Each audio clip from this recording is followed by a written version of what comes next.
తేజ్ అయితే అసలు పాపం వాడు వాడు only tea drinker, black coffee కూడా తాగడు, టీ డ్రింకర్. మాకు ఆ స్పోర్ట్స్ బైక్ తాగి నడపడం ఏంటండి,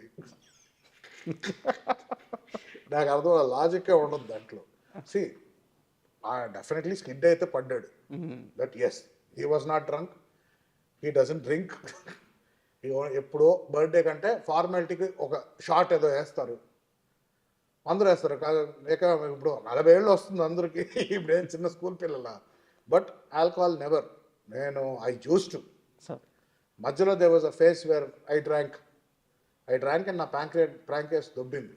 అవునా? అంత ఆ రేంజ్కి అంటే not because of alcohol, okay, because of my life style okay and my eating habits. Sir, Sai Tej గారు యాక్సిడెంట్ అయిపోయిన తర్వాత మీరు అంటే అక్కడ ఒక స్పేస్ ఇద్దామని చెప్పి గ్యాప్ తీసుకున్నారు. తర్వాత ఎప్పుడో మీరు కలిసి ఉంటారు కదా, తర్వాత ఆ ఇన్సిడెంట్ తర్వాత ఆయన కాన్షియస్లోకి వచ్చిన తర్వాత ఏదో ఒక రోజు మీ ఇద్దరు కలిసారు కదా. 100%. ఫస్ట్ టైం ఆ మీటింగ్ ఇద్దరి మధ్య ఏం జరిగింది సంభాషణ? ఎందుకంటే మీ ఇద్దరు థిక్కెస్ట్ ఫ్రెండ్స్.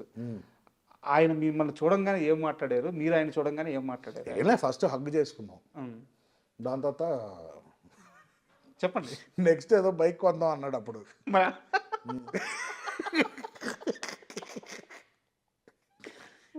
సో ఆ మోడల్ పేరు చెప్పి నెక్స్ట్ ఏంటి ఇదా,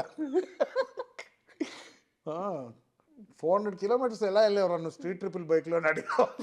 తెలుసా ఆయనకి మీడియాలో అంతా ఇదంతా నడిచింది ఆయనకి తెలుసా?